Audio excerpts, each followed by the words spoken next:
Welcome, everyone. I think we're going to get going. I'm Jessica Berman, Director of the Drescher Center for the Humanities and Professor of English, as most of you know.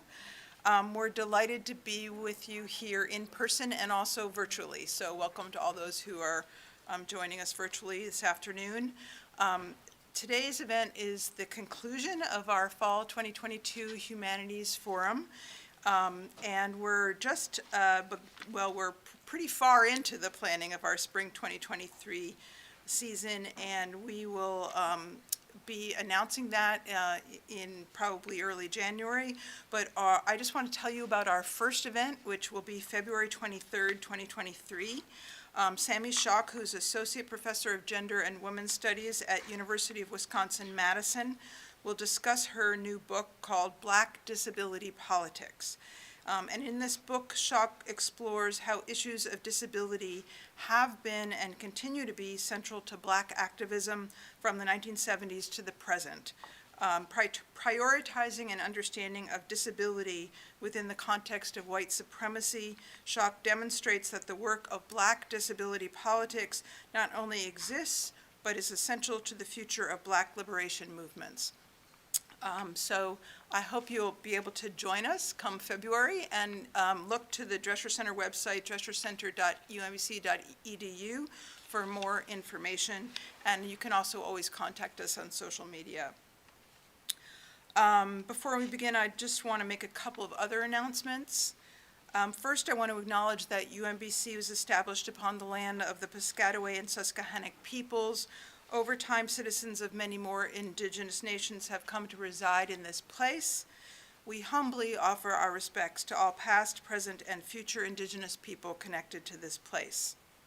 And while we recognize the importance of acknowledging those who came before us, we also know that it's only a small gesture, a first gesture, and we must take action towards the necessary work of repair.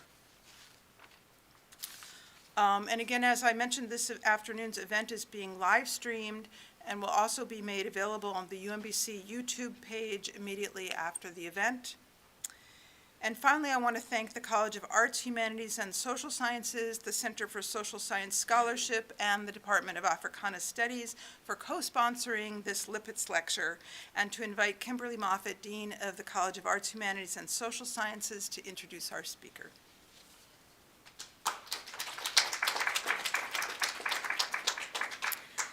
Good afternoon. So I started my morning with a fat jaw because I had dental surgery this morning. And by 4 o'clock, I was ready and able to actually talk and form words. So thank you so much for being here to hear our colleague, Dr. Gloria Chuku, who is a historian with over 30 years of teaching and research experience. She is currently professor and chair of Africana Studies and affiliate professor of Gender, Women's, and Sexuality Studies, as well as Language Literacy and Culture PhD program here at UMBC. Her research has focused primarily on Igbo history, women in colonial and post-colonial political economies of Nigeria and Africa, ethno-nationalisms and conflicts in Nigeria, and African nationalism and intellectual history. She has published extensively in these areas, including a monograph entitled Igbo Women and Economic Transformation in Southeastern Nigeria, 1900 to 1960. 2 edited volumes, The Igbo Intellectual Tradition, Creative Conflict in African and African Diasporic Thought, as well as Ethnicities, Nationalities, and Cross-Cultural Representations in Africa and the Diaspora, which was a co-edited volume. And a co-edited volume on women and the Nigeria-Biafra War, Reframing Gender and Conflict in Africa, as well as over 60 scholarly journal articles and book chapters. Her book, Women and the Nigeria-Biafra War, was ranked in 2021 by Library Journal among the 32 bestsellers in African history.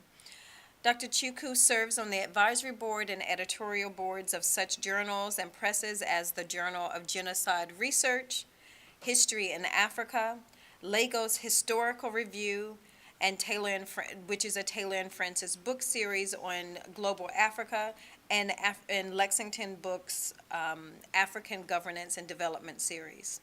She is a recipient of a number of academic fellowships and awards, including the UMBC Endowed Lipitz Professorship, which she is giving her lecture this evening on, the Ali Manzuru Award for Scholarship and Research Excellence, the Fulbright Hayes Group Projects Abroad Grant for Ghana, and the UMBC Cause Research Fellowship, the Dresser Center for Humanities Summer Fellowship, the West African Research Association Postdoctoral Fellowship, and the Council for the Development of Social Science Research in Africa Transnational Working Group Research Grant.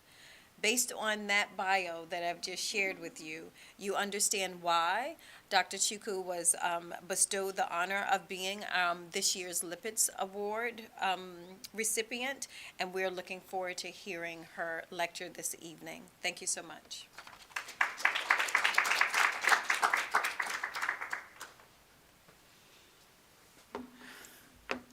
Thank you, Dean Moffitt, for that impressive introduction. And thank you, colleagues and students, for attending this talk. I truly appreciate your presence. The primary focus of this research is historical interrogation or study of the Igbo experience in Nigeria and the diaspora. And the focus is on how the Igbo have over times negotiated ethnic identity within Nigeria and across the globe where they have communities. So, first of all, I would want to address the question, who are the Igbo? Of course, the Igbo-speaking people of Nigeria live in southeastern part of the country, this area. And of course, they constitute about 38 million people as at 2020. They also inhabit 5 states out of the 36 states in Nigeria. This is a map of modern Nigeria with the 36 states, and the Igbo occupied 5 of them here. Now, the word Igbo refers to both the people and their language.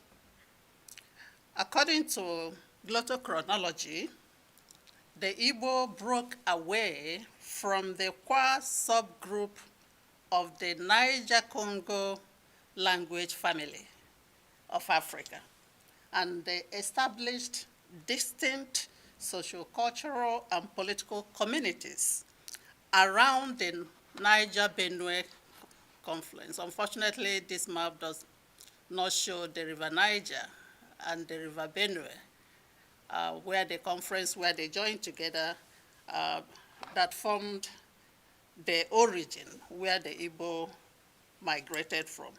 So within that Niger-Benue confluence, there were a number of ethnicities that speak Kwa sub-language group within the Niger-Congo language of the Niger-Congo family of the African languages. Now, this incident of moving from the Niger-Benue confluence occurred around 6,000 years ago. Now, there were also secondary and tertiary migrations as demands for land increased and as the population of the Igbo grew. So as the tertiary secondary migrations continued, the Igbo came in contact with non-Igbo speakers. And those non-Igbo speakers were the Edo, Isoko, Urobo, Efik, Ibibio, and so on. These groups, prior to British colonial conquest, established distinct polities, and they could be referred as nationalities. But with European colonialism and their merging into a polity that became Nigeria, they became identified as ethnicities. Otherwise, prior to European conquest, they were independent polities. Some maintained powerful kingdoms, others powerful mini-states and mega-states. Now, the Igbo people were, let me see if, okay. They were a heterogeneous people with variations in dialects, in economic activities, in political institutions, and so forth. However, those variations could be grouped into 6 subgroups of Igbo cultural entities. Then within the Igbo subgroups, we could identify about 300 villages. Then these 300 villages, some of them merged together through statesmanship of their leaders to form powerful states. Others were not powerful enough to establish powerful states, and therefore they formed village groups, or what some scholars have referred to as mini-states. But of course, the Igbo political structure could be defined as being highly diversified and centralized and guided by the principles of mass participation and representation. That is very, very important. The Igbo economic foundation was based on 3 pillars: agriculture, which was primarily farming, animal husbandry, and so forth, and of course manufacturing, pottery, brass, ironwork, carving, and so forth, and of course trade. These were the 3 pillars of Igbo economy prior to British conquest. Now, there are certain institutions that we could identify as pan-Igbo, in spite of the heterogeneous nature of the Igbo people and their culture. And the foremost in those pan-Igbo characteristics was the Igbo language. And the language has remained a unifying force that identifies someone as being Igbo. By the way, Igbo language is a tonal language, very, very difficult to speak and understand, because a word may have 4 meanings, up and down and middle and low, depending on the tone. But of course, the dialects also complicate the understanding. In spite of these variations and challenges, the language remains a very important unifying factor for the Igbo people. Some aspect of Igbo religion also played an important role in Igbo identity formation. Their religious belief in the supreme being, which they called Chuku, where my last name is derived, or Chineke, God the Creator, is a common belief among the Igbo, but there are also variations. But the Igbo also believe in the earth goddess, and therefore you do not do anything to desiccate the land, because that's where the earth goddess resides.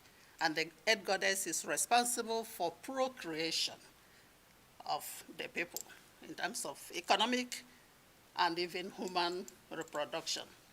But of course, they believe in God, the creator, and the earth goddess, and of course, a routine of deities, gods and goddesses that served as medium between the Igbo and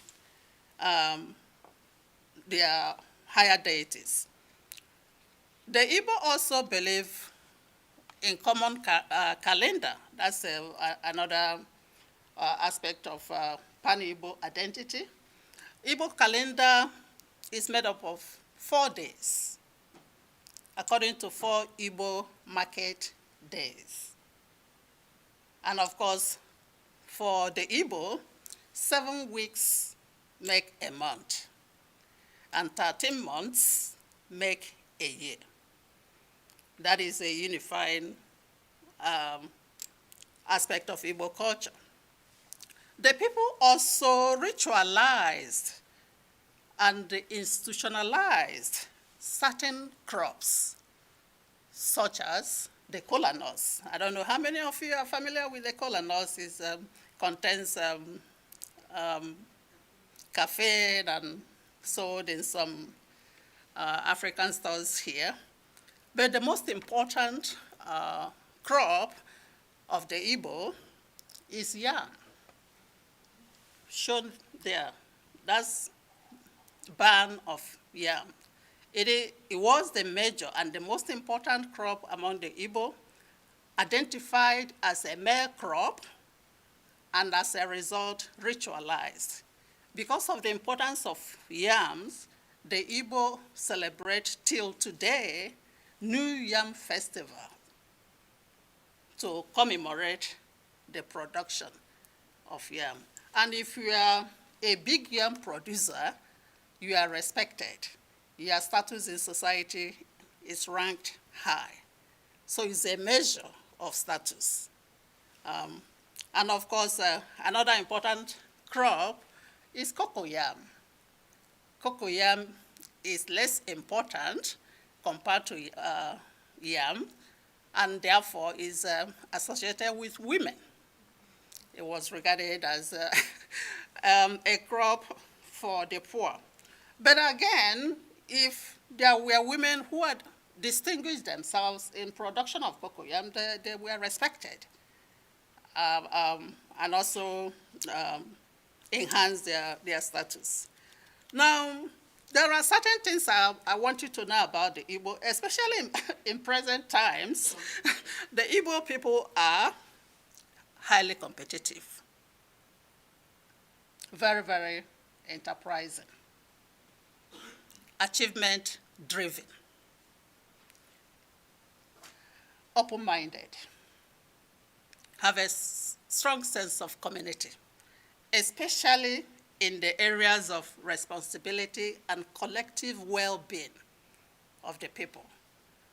You may think that achievement-oriented is individualism, but your wealth meant nothing if it does not contribute to the collective well-being of the community.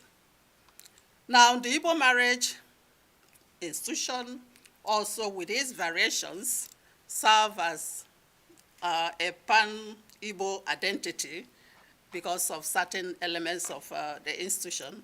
And there are other cultural practices such as music, dance forms, satire, and visual arts that identify with the Igbo. And of course, architecture, the way they build their houses during the pre-colonial period, mud walls, thatched roofs, and so forth. We'll be seeing some of Igbo houses later. Now, Igbo people are also very, very receptive to novel ideas and to change. And this played an important role in the way they received Christianity and formal education, and how that excelled them within the Nigerian polity. And of course, because they live in highly population density area, the Igbo had the tendency to migrate, to move out of their heartland.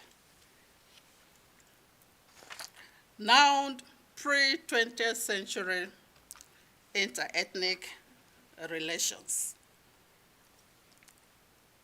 Again, the Igbo pre-20th century interethnic relations had to do with their neighbors. And one thing I want to emphasize here is what some scholars have said about Igbo interethnic relations with their neighbors. Some have argued that they had a very chaotic relationship with their neighbors, very antagonistic, but most Igbo scholars, and even scholars from some of these ethnic groups, identified the period the Igbo had encountered with their neighbors prior to British intervention as the age of innocence. As the age of innocence. The point is that during this period, the Igbo were not necessarily identifying themselves as Igbo. Remember those 300 villages that I mentioned? People tended to identify themselves with their villages. I am from Oka, I am an Aro, I am an Onisha, not the pan-Igbo ethnic identity. And that during this period also, the relationship was characterized more with relative peace, mutual respect, and benefits. There were diffusions and borrowings of ideas, of trade relationships, of intermarriages, interethnic marriages, of reciprocal visits and gifts, and of course, of migration and flights. A little explanation what I mean by migration and flights. There might be a village sharing a neighbor with non-Igbo village and had a powerful figure. It usually happened when women were fighting with their men and they wanted to make a case. They could move in mass, take a flight to that non-Igbo neighbor until their demands were met. So things like that happened. However, I don't want to paint a romantic picture that there were no wars or conflicts. Of course there were. There were inter-ethnic wars and conflicts. But oftentimes, diplomacy played an important role in maintaining peace and unity, especially when these people realized that they traded amongst themselves. And you cannot continue to trade and engage in intermarriages if there was chaos or if there was conflict or warfare and so forth. Now, slavery and transatlantic slave trade and Igbo identity formation. Slavery and internal, regional, and transatlantic slave trade played an important role and contributed to Igbo dispersal, formation of diaspora communities, and negotiation of their individual and collective ethnic identities within those communities and the people they encountered as they migrated. Now, you heard me mention the fact that prior to British conquest, the Igbo related more with their villages, village names, than with Igbo as a whole. Now, the question that I've battled over as I conducted my research over the years is how we have certain philological terms such as Hakibu, Igbo, or Hibo among enslaved Africans in the Caribbean and in North America. Why were these people identifying themselves as Igbo or Hakibo if there was no such universal identity within Southeastern Nigeria? That is a question I've been battling, and I'm yet to resolve that, because accounts of European abolitionists, even in slave advertisement, which I've reviewed about 15 years ago when I did some research in Savannah, Georgia, where I heard about Igbo landing, a place purported to have been a site where some slaves coming from the Bight of Biafra in 1803 decided to drown themselves rather than subject themselves to enslavement. So that site became known as Igbo Landing. It's in St. Simon Island in Savannah, Georgia. So when I went through some newspapers, even at the Library of Congress too, of slave runaways, where their owners were advertising, if you see such name, oftentimes you see Hakibo or Igbo.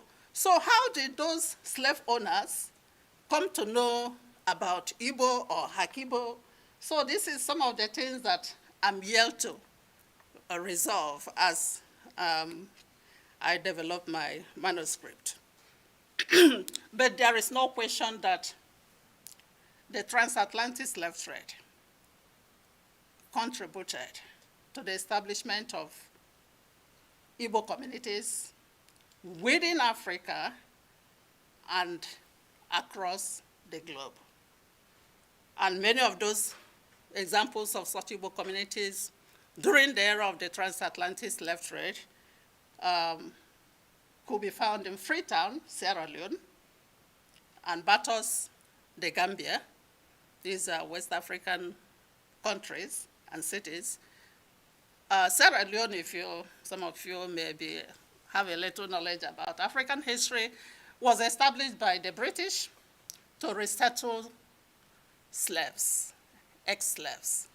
And when the British mounted the anti-slavery squadron to end the transatlantic slave trade after 1807, when they abolished the slave trade, all the ships that they termed smuggled ships, or ships operated by slave smugglers, were captured, and all the captives were settled in Sierra Leone.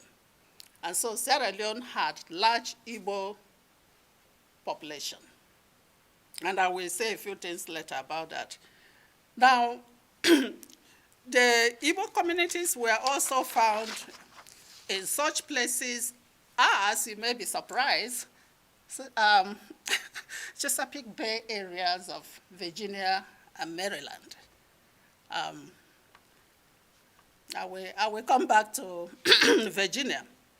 But they were also found in Jamaica, Cuba, San Domingo, which later became Haiti, Barbados, Belize. In fact, the city of Belize, till today, has a section of it called Igbo Belize, or Igbo town, spelled E-B-O-E.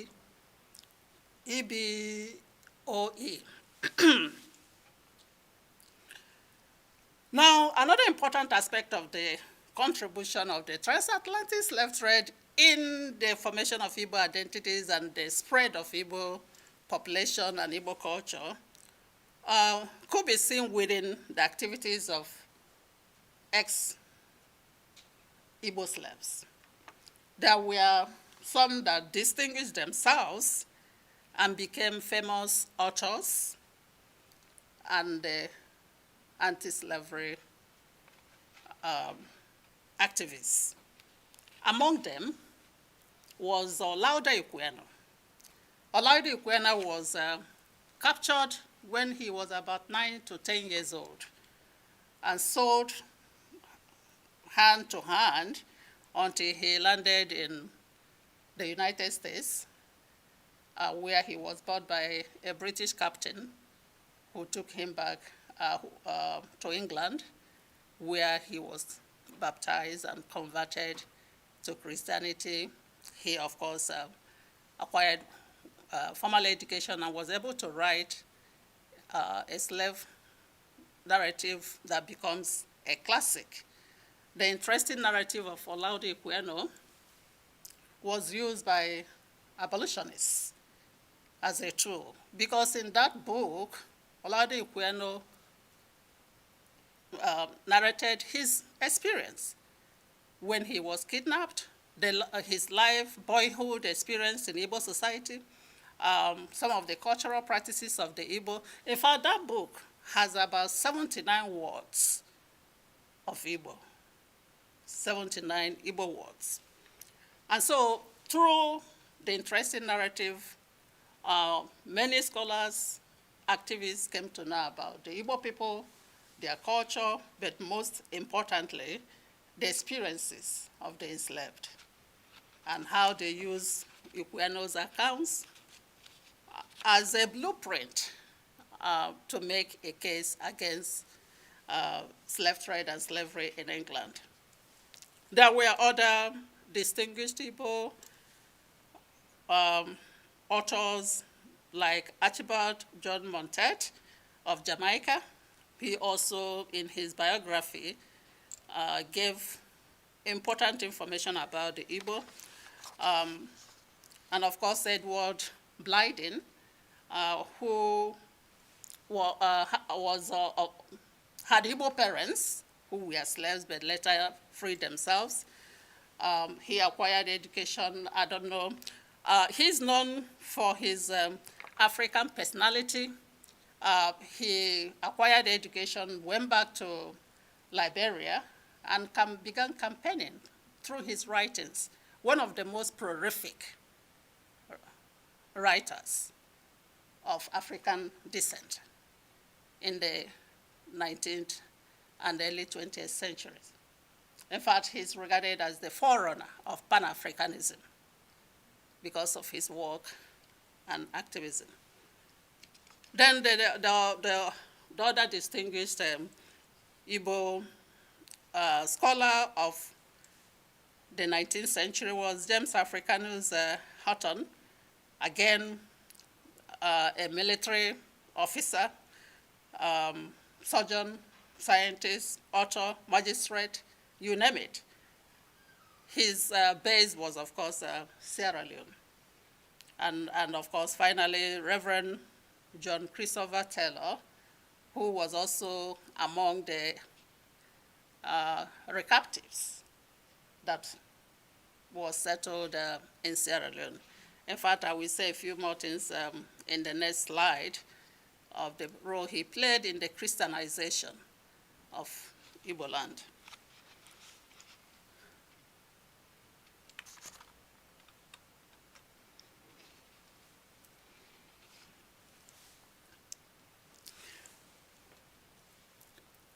There is no question that Diaspora Evil, European and other African missionaries played a decisive role in the development of Igbo ethnic identity through the Christianization and the introduction of formal education.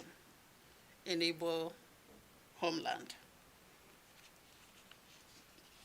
Christopher Taylor, as I said, was,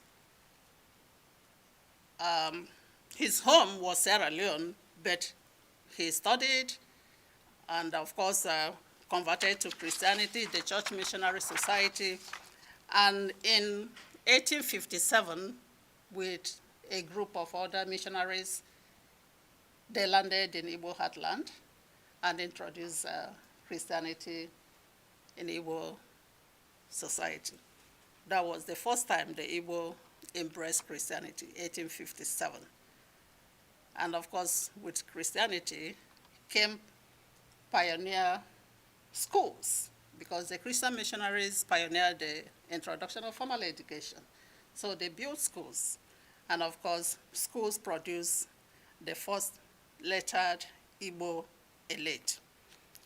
And some of the things that these Igbo missionaries, especially Taylor and his team, did was, of course, to champion for the first time the study of Igbo language and, of course, of Igbo culture and history.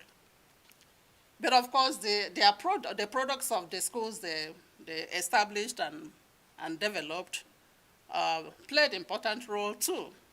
Somebody like Frederick Obalo established in 1947 the Society for Promoting Igbo Language and Culture. This society played an important role in serving as a cultural symbol of Igbo identity, but more importantly, in the standardization of Igbo language. Remember I said there are several dialects and difficult to understand. Some of them, some Igbo don't even understand. They're not intelligible enough. So it requires men like Obalo and others to standardize Igbo, and they come up with something that we can say represent the Igbo, in spite of the dialectical variations. Very, very important in nurturing Igbo culture and language. Also, the use of English language as official language, according to Chinua Achebe, some of you may know him or his work, served as a unifying language in enabling the various ethno-linguistic groups to communicate and understand one another. Imagine Nigeria, a country with over 300 ethnic groups. And each ethnic group may have hundreds of dialects. So how can they communicate without a central language?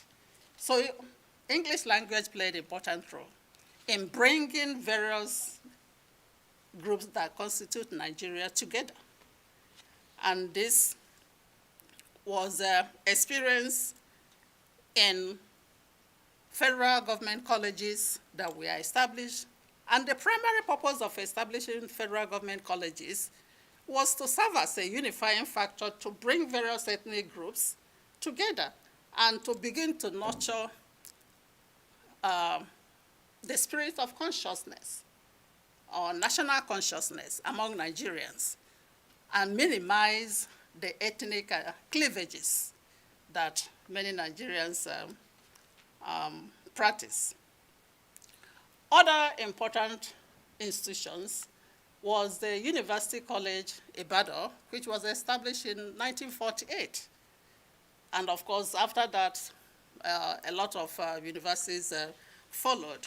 But of course, an Igbo, Kenneth Dike, became the first African vice-chancellor of University College Ibadan, which when it started was affiliated with University of London. Now, by the 1920s, there were a large number of lettered Igbo, some serving as interpreters to the colonial governments, bookkeepers to foreign trading companies, priests, teachers, catechists, and so forth. But by the 1930s, some of these products of Christian education had started emigrating or migrating outside Igbo area to North America and Europe to study. And a good number of them came to the United States, where they acquired their higher education, and most prominent among them was Nnamdi Azikiwe, who became the first president of independent Nigeria. So by the 1940s, the Igbo people had began to experience migration of educated elite, not enslaved Igbo. That is important to distinguish the epochs of Igbo migration and establishment of Igbo communities. Now,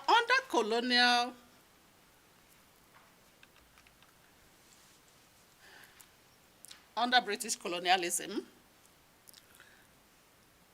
I believe that, and I use the word that British colonialism was a double-edged sword and has a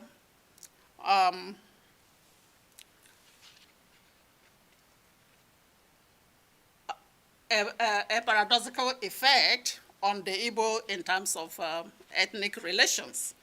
Now, what do I mean by double-edged sword and paradoxical effects?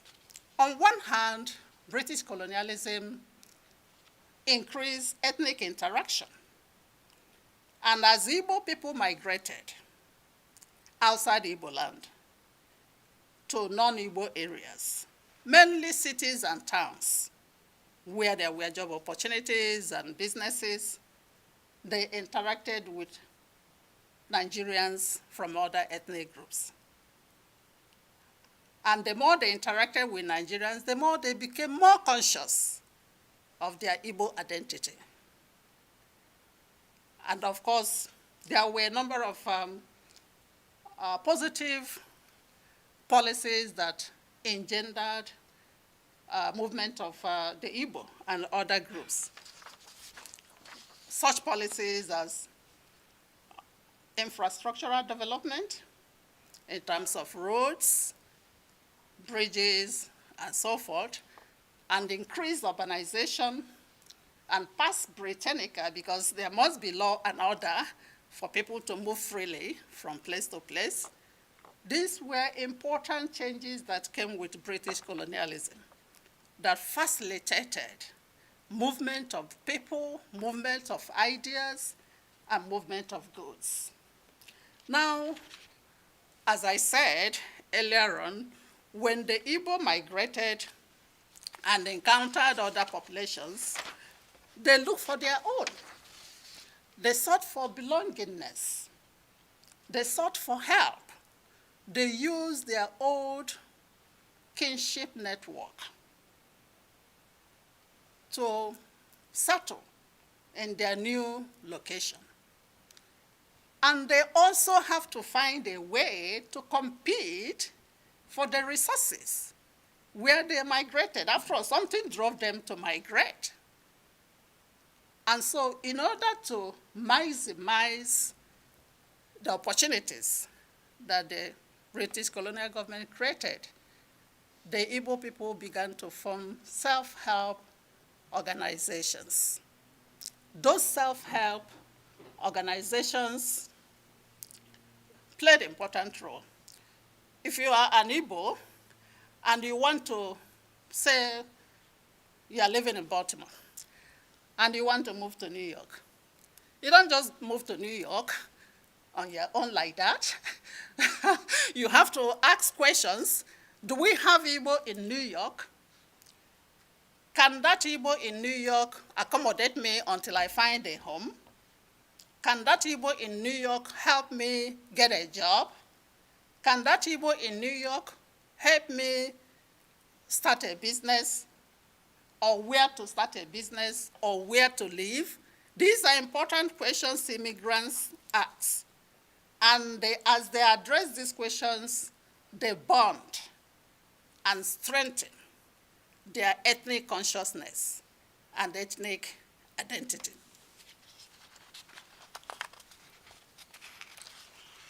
Now, the most important pan-Igbo organization that was formed in the 1940s outside Igbo land was the Igbo State Union.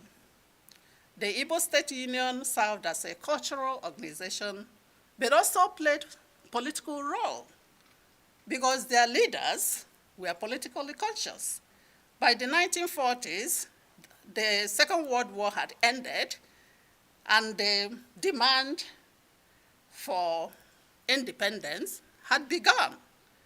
And so the Igbo Ethnic Union not only served as a pan-Igbo cultural pillar, but also played an important political role in helping to mobilize Igbo to identify their political leaders who were vying for political offices in Nigeria. Now, another important point that came out of the British colonial rule were volumes of studies conducted by colonial commissioned anthropologists, ethnographers, historians, and so forth. In fact, some of them were compiled into what became known as intelligence reports. They did excellent job. In fact, they laid the foundation of Igbo study. You cannot write about pre-colonial Igbo history without consulting those colonial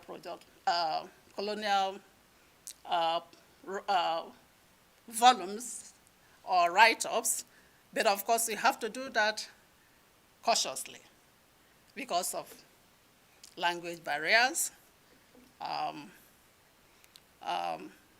ethnocentrism,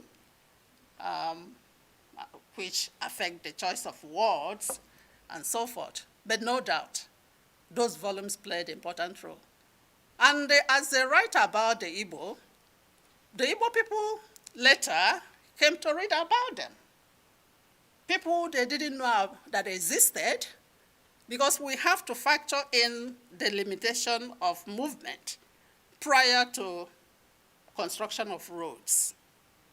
And Igbo heartland is located in the thick rainforest. So it wasn't easy to penetrate. Movement wasn't that easy. So those colonial production helped in the study of Igbo, in knowledge about the Igbo, and the Igbo knowing themselves too. Now, on the other hand, the other side of the double-edged sword that I described colonialism in terms of Igbo ethnic relations was the fact that the British colonial government built administrative units that delineated the area almost along ethnic lines. And they also, when they created in 1951 regional government, they created 3 regions along 3 major ethnic groups: the Hausa in the north, the Yoruba in the west, and the Igbo in the east. And they opened or reinforced, not opened, reinforced the ethnic bitterness and politics and conflict that were emerging in those urban centers that the British created. And so to many, and based on my knowledge of African history, the British were known for that. They were known for reinforcing and expanding ethnic divisions among the people they colonized, unlike some other European colonial powers.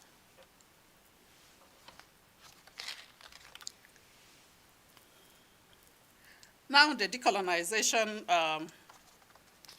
process, the only thing I want to talk about here because of time is the fact that the British, through their politics of divide and rule, found ethnic bitterness, and of course, that ethnic bitterness and suspicion gave rise to minority protests, ethnic minority protests, that led to setting up of the Working Commission to address the problems.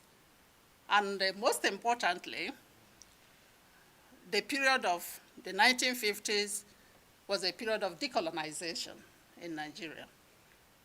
In 1951, the three major political parties were formed. The National Council of Nigeria and Cameroons, which later changed to the National Council of Nigerian Citizens, Northern People's Congress, and the Action Group.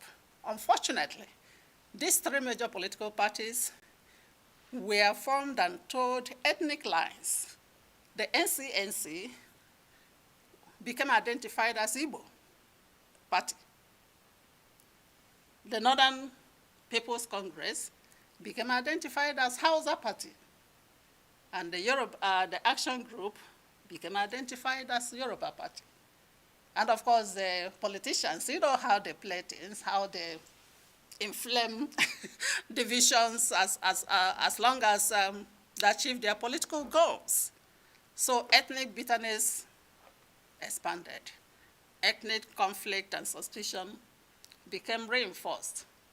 As a result, the decolonization politics ethnicized or politicized ethnicity, and of course, politics became ethnicized during the 1950s. And of course, Nigeria gained her independence on October 1st, 1960.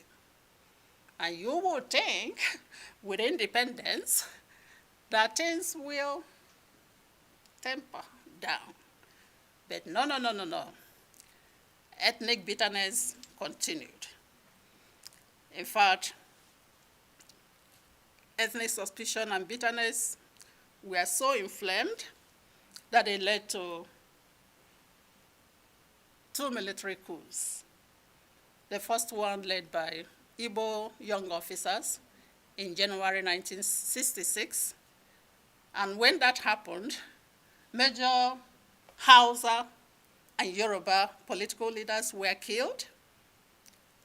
And of course, the Hausa people had to retaliate. They launched a counter coup in July 1966 that targeted Igbo people. In fact, the retaliation went beyond killing political leaders to ethnic pogroms against the Igbo. Many Igbo living in northern cities and towns were pursued. Many died.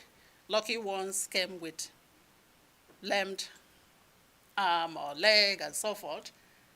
And the result was the 1967-1970 Nigeria-Biafra war. The Igbo dominated the eastern region that renamed itself Biafra. And of course, the other ethnic minorities joined the Igbo, but as the fortune of the war turned against Igbo, those ethnic minorities who were already suspicious of the Igbo and had been complaining of Igbo dominance turned towards Nigeria. Even some of them who were Igbo denied their Igbo identity. That's where I talk about, I don't know whether it's in this, where I talked about the malleability of Igbo identity. Of course, people have to survive.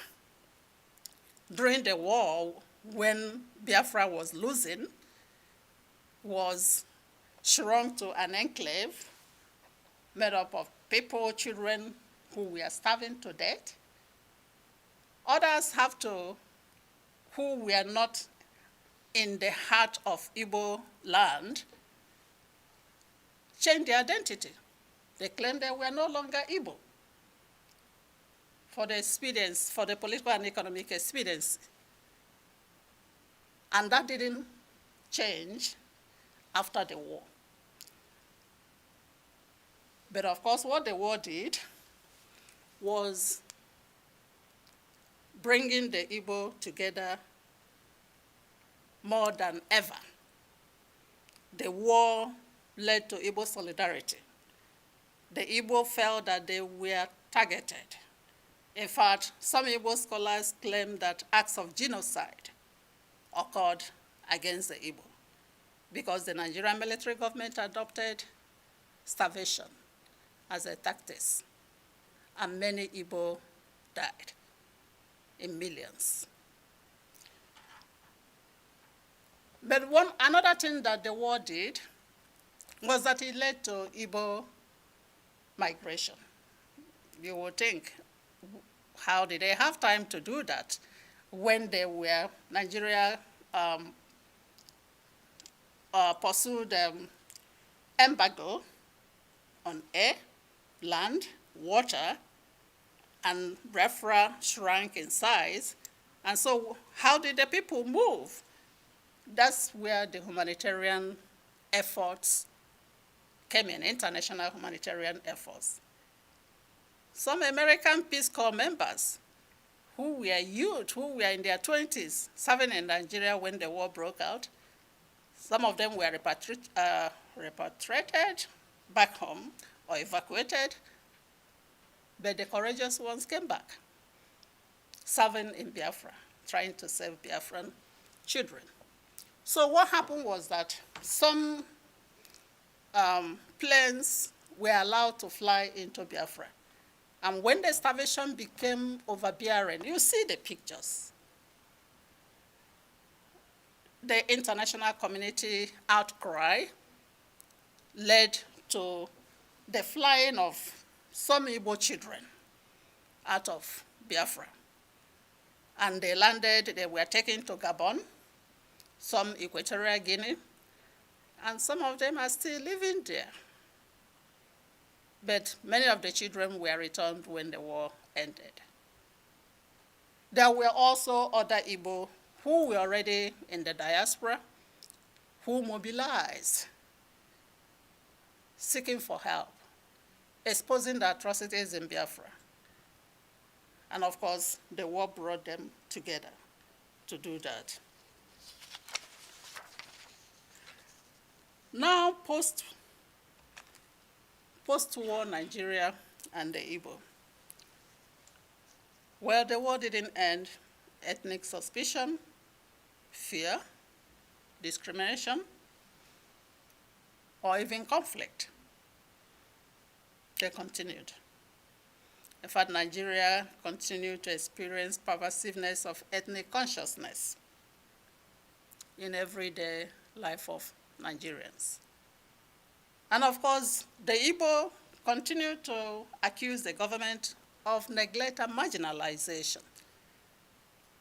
The result was, of course, the reconstruction effort made by the federal military government, which was not enough, under the reconstruction, rehabilitation, and the reconciliation program.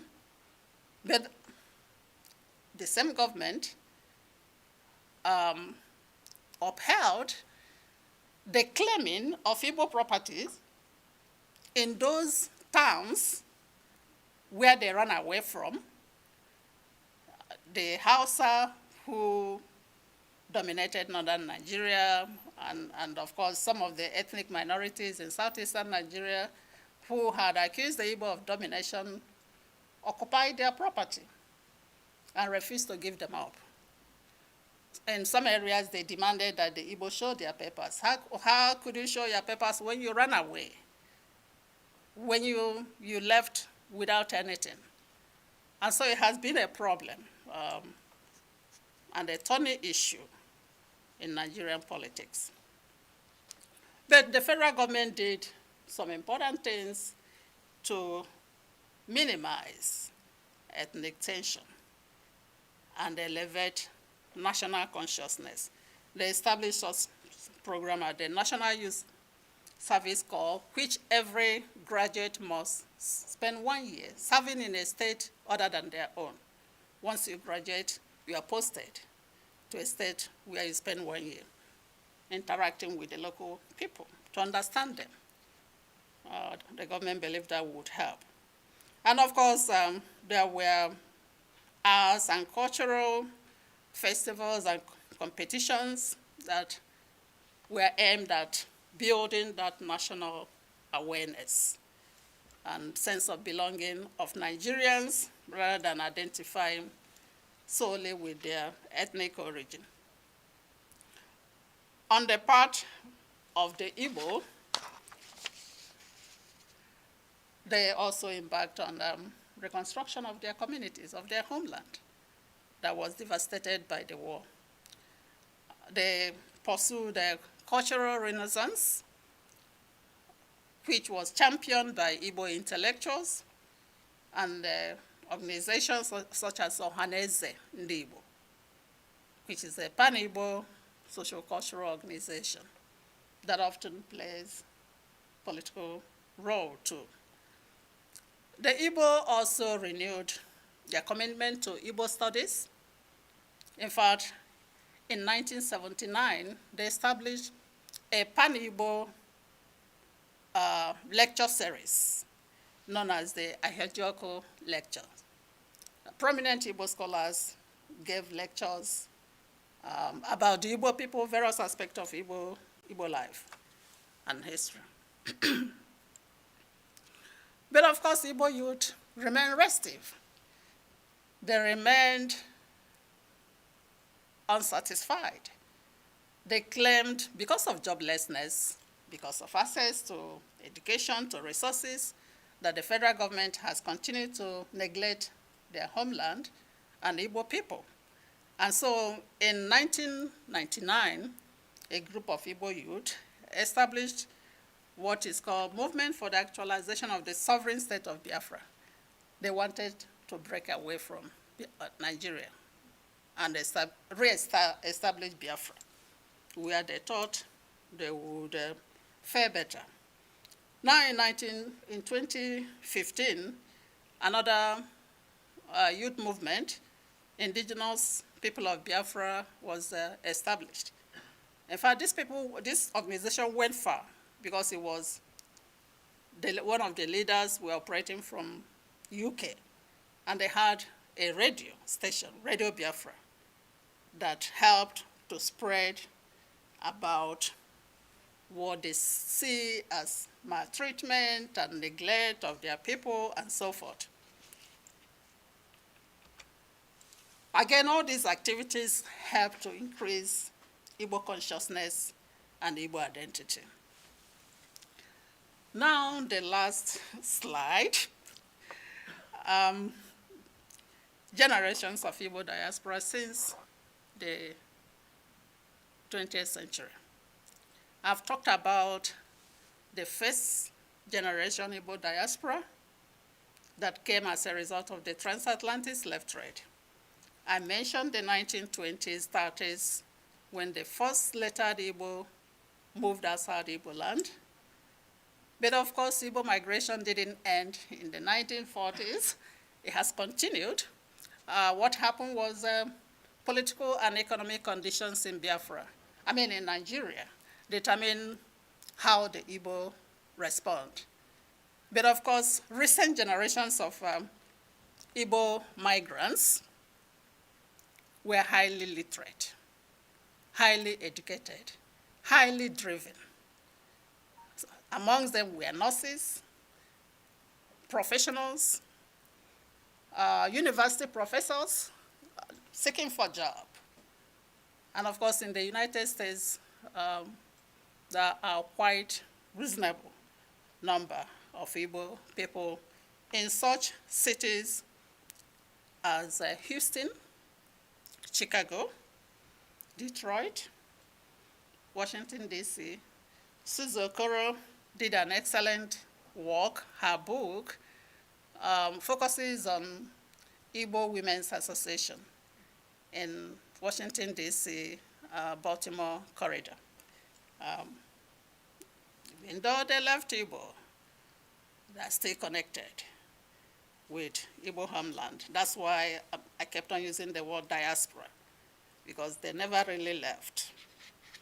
Now, among the Igbo in diaspora, I want to identify the roles of Igbo intellectuals, such as Chinua Achebe, whom I mentioned. Some of you might be familiar with his novel, Things Fall Apart, which has been translated in over 40 languages. Then Chimamanda, I'm biting my tongue. Chimamanda Adichie, some of you might be familiar with her work. And of course, Ngozi Okonjo-Iweala, who heads the World Bank currently. These are prominent Igbo in the diaspora. My work, which was published by Palgrave, Macmillan, Igbo Intellectual Tradition, Creative Conflict in African and African Diasporic Thought, covers some of the Igbo intellectuals and their contributions to Igbo scholarship, Nigerian scholarship, African scholarship, and also their political activism within Nigeria and outside. There are several, or a couple of Igbo studies academic associations targeting Igbo studies.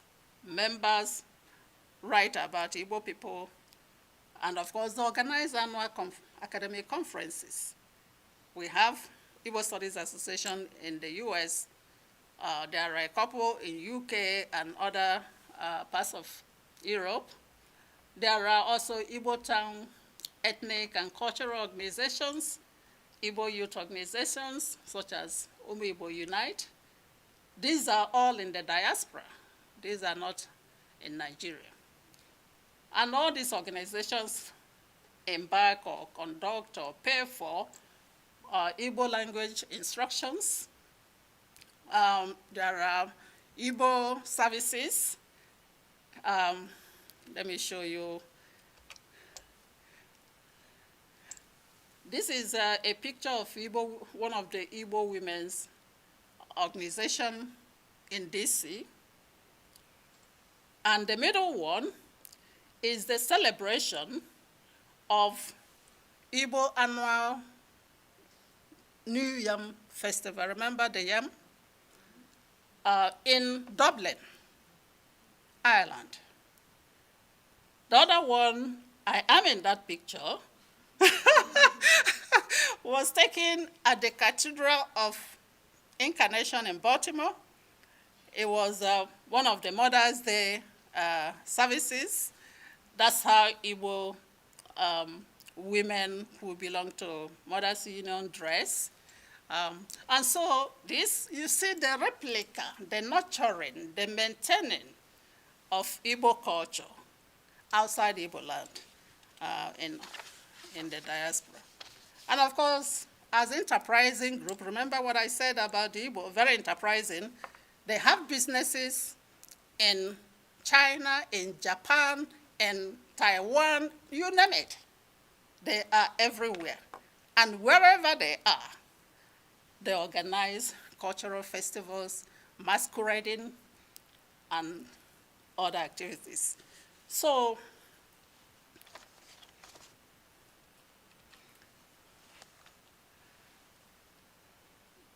the Igbo village in Stanton, Virginia. Remember, I talked about the concentration of Igbo slaves in Virginia. So because of the recognition of the population of enslaved Igbo in Stanton, Virginia, the Virginia Frontier Culture Museum recreated 18th century Igbo village in Stanton, If you go there, you see a lot of them. And every July, Igbo intellectuals, children, activists, they gather there.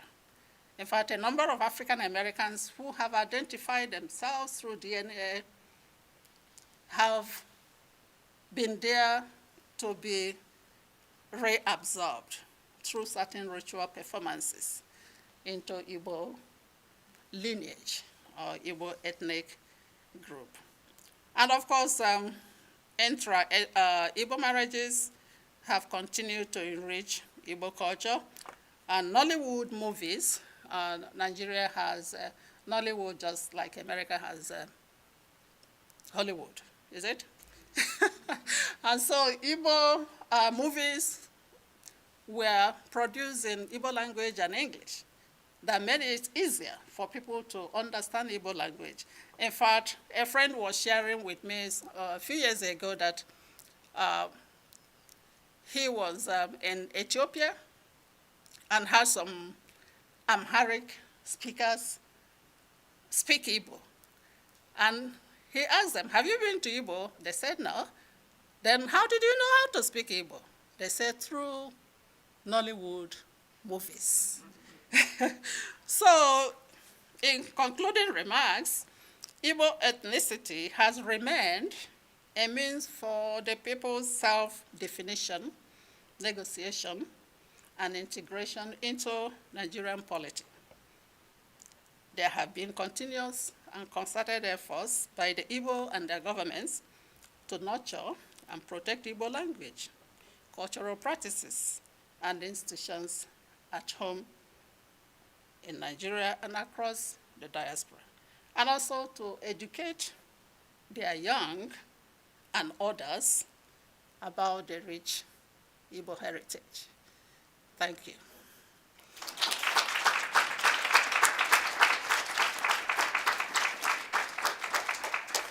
Thank you so much for that. Boy, we have learned a lot right today. I certainly have.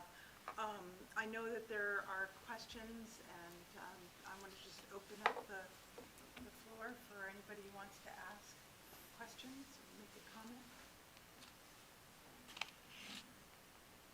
Yes. Could you say more about religion as a source of Igbo identity? I think I heard you mention at the end about the role of Islam, but I didn't quite get, is Islam the central religion? Are there others? Or No.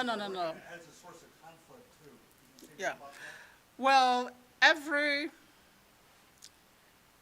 village in Igbo, Yoruba, or Hausa prior to Islam had its own religion. But the Igbo religion can be described or called Ordinana, Ordinane, and is a belief in the supreme deity, which they called Chineke or Chuku, and also in the eighth goddess, which they claim sustains the Igbo and Igbo life. They also believe in the existence of two worlds, the human world and the spirit world. And both have to be in harmony for progress to be made. And so they are always conscious not to do something that would defy or pollute either the spirit world or the human world. And so when Islam was introduced, the Igbo, based on the nature of where they live, the geographical impenetrable rainforest, escaped from Islamization. They continue to practice their indigenous religion until Igbo diaspora or diaspora Igbo, European and African missionaries introduced Christianity. In fact, as a matter of fact, Islam was a contributory factor in the Nigeria-Biafra war. It united the Northerners, the Hausa, Fulani people, but also made Igbo more resolved to maintain their Christian beliefs. And many Christian organizations assisted Igbo people. The Catholic Church, with their curators and others, help in flying relief materials and medications to Biafra. And so, no, the Igbo were not Muslims. But of course, a few of them have embraced Islam. But it has remained a very, very minority religion among the Igbo.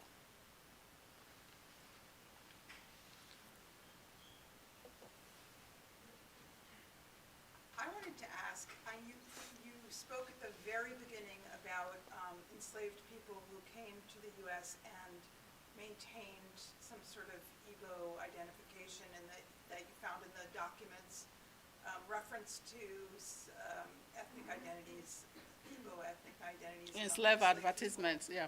Yeah, so, and you sort of said, I've been working on this problem and I have, can you tell us more about how that happened? Well, based on my research, which I did about 15 years ago, when I was in South Carolina and also Pennsylvania, I had to drive to Savannah to consult whatever newspaper that were published in the 19th century have to say about runaway slaves. I was looking for Hakibo and Igbo, and I did find some. In fact, the slave owners in the South and also in Jamaica and other parts of West Indies believed that the Igbo were the most difficult slaves. They are prone to running away or committing suicide. Because they're independent people, very proud people, hardworking, enterprising, and to be subjected to servitude was too much for them.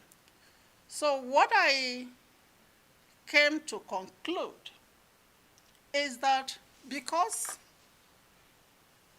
slaves left the Bight of Biafra that is now Niger Delta, you can hear me, through three main ports, Bonnet, Calabar, and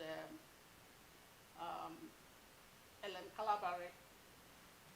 So, who were Delta people, riverine people, and had been dealing with the Igbo who were hinterland people. So, Igbo might have developed as the lingua franca prior to the shipment. And so some of the people who claimed Igbo may not necessarily be Igbo. That is what I'm trying to figure out. But there's no question, based on scholarship of other experts on the transatlantic slave trade, experts like Douglas Chambers, they do believe that the Igbo constituted the largest exports from these three ports. In fact, Jean Babot, who wrote in the 19th century, claimed that there were about 370 Igbo exported through the three ports.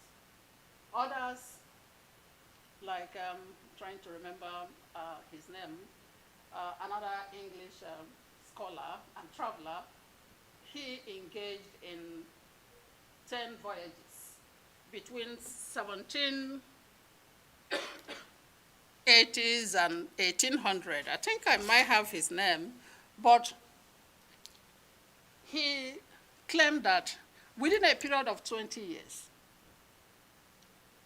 about 300,000 Igbo were exported. So scholars have come up with different figures, but one can estimate through those figures, finding the mean, and maybe approximate that this number might have. So the point I was trying to make is that yes, the Igbo might be the most and the largest number of enslaved that left the bite of Biafra through these 3 ports, but there were others because the nature of the transatlantic slave trade. You could become a dealer, and next minute you become a slave.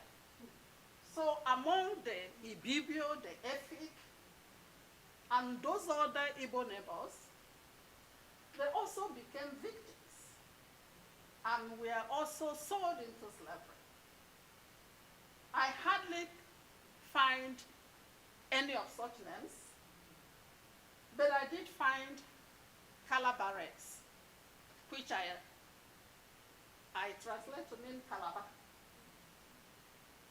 but none of the ethnic groups. So, but I see a lot of Igbo, Hakibo. So what about others? Those Igbo were not the only one exported.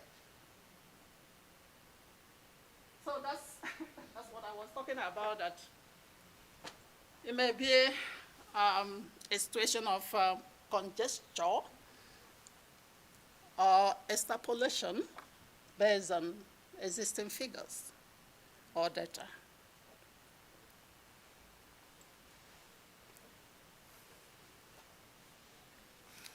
Yes, David? I've got another question if nobody else does. So you mentioned a little bit about anthropologists doing work under British rule, and I think you seem to regard their work favorably. There have been these sort of big ethnographic studies of Africa by anthropologists and economists now are using them to quantify, rely on them, but then there are some people that are very skeptical of these anthropologists' work and think they impose these frameworks that are really not appropriate. So I'm just wondering if you could comment sort of further on that concern about some of these British anthropologists perhaps imposing their own views on things that are not really there.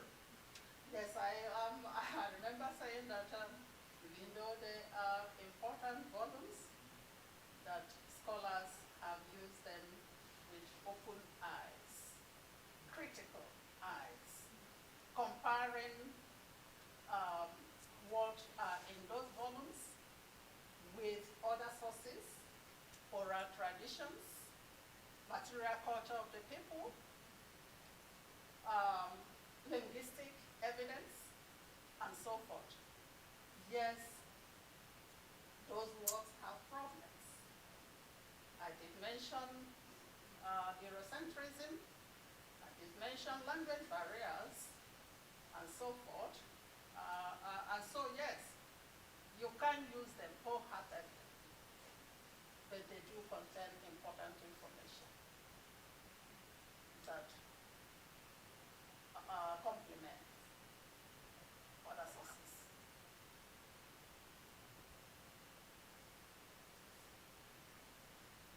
Make this the last question. I really enjoyed the discussion about how identity is formed in opposition, and so when there's diasporic returning, then you identify your own identity in relationship to what you're not. And you mentioned the Nollywood films, and I'm sort of curious about that. I've watched a few of those. You have? Yeah, and so, and it is interesting to think about what the 2 things that struck me about those, though, were one, how urban the culture is. So all of your slides were very agricultural. There's a sense in the West of that it's still that way, kind of primitivism or Orientalism applied to this primitive culture, and in fact, it's quite urban. I'm just sort of curious about that. I don't know. That's sort of 2 questions there. One about identity, and the other about this misconception that we have. Definitely. Thank you for those important questions. Taking the Nollywood movies, of course, they capture various aspects of Igbo culture and Igbo history and Igbo people. And of course, when the Igbo go home, they identify with their villages their towns, like Susie from Ojoto, married to Olo, professor of at Howard. Yeah, but when you are outside Igbo land, you are an Igbo. So Igbo ethnicity becomes more meaningful when you are outside it than when you are in Igbo land. Of course, the Hermetic theory that nothing good comes out of Africa, everything is from Europe and so forth. As is, unfortunately, in this type of presentation, there's a little, there is a little to which you can cover. You can't cover everything. Of course, Igbo society is rich with urbanity and development and universities and so forth, that of course I didn't talk about and present. Igbo town boasts of being or having the most important market in West Africa, that is Onitsha. You can imagine a market where West African people come to, because they believe they will find anything. Remember I told you the Igbo are in Hong Kong and in China, Japan, and Dubai. In fact, some of them even carry out their wedding ceremonies in Dubai these days as evidence of showing their wealth. So yes, even though they have this tendency to migrate, to move around, during certain occasions and at the end of the year, they go home and celebrate their hard work. So you go to Igbo villages, you find mansions. They take their wealth home. That's part of Susie's book. They make wealth in the diaspora. They take home to develop the homeland. You go to certain villages, you think you are in small London. Yeah. I think we need one last word. Yes, okay. Thank you very much. I didn't want to say anything, but some of the things that she pointed out, Dr. Chuku pointed out here this evening, are so relevant in our understanding of who these people are, the Igbo people. And I thank you so much, because I saw a lot of what I discuss with my students every day in the classroom. When we're talking about movements, the Igbos migrate a lot. And one of them is culturally based, because we have some communities where women are celebrated because of the number of children that they have. If you have up to 10 children from one woman, you are given a special status in the community.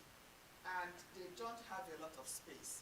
So they encourage their children to go out there and bring back home anything good you see out there. That is one of the reasons for that migration. And when they migrate, they do not forget their Igbo-ness. They take whatever it is that they acquired from their cultural base to wherever they are. And that includes some of the important things that you mentioned. The formation of Igbo unions. As at 2018, there are over 45 Igbo unions, women only, in Washington, D.C. metropolitan area. And all of them are either state-based, community-based, and now kindred. I come from a very large family, and there are about 25 of us in Washington, D.C. metropolitan area, and we have our own organization, the Okibo family, all right? And when we expanded it to the United States, we have over 180 of us here in the US. So you can imagine that affinity that some of those cultural things that we learned from home, we bring them here and then we take them back. We call it giving back to the community. Another thing that you also pointed out, which I want to comment, is that the Igbos do not have religion. They are very, very religious, and they believe in a supreme being, and that is seen in some of the names we give our children. Today, many Igbos do not give their children colonial names, because we go back to our roots to give names that have meanings to us. So if the Igbos, even though they migrate, they are taking along with them some of the cultures that we see here, the food, the marriage system, and all that. So thank you so much, Dr. Chuku. That was awesome. Thank you. Welcome. Thank you.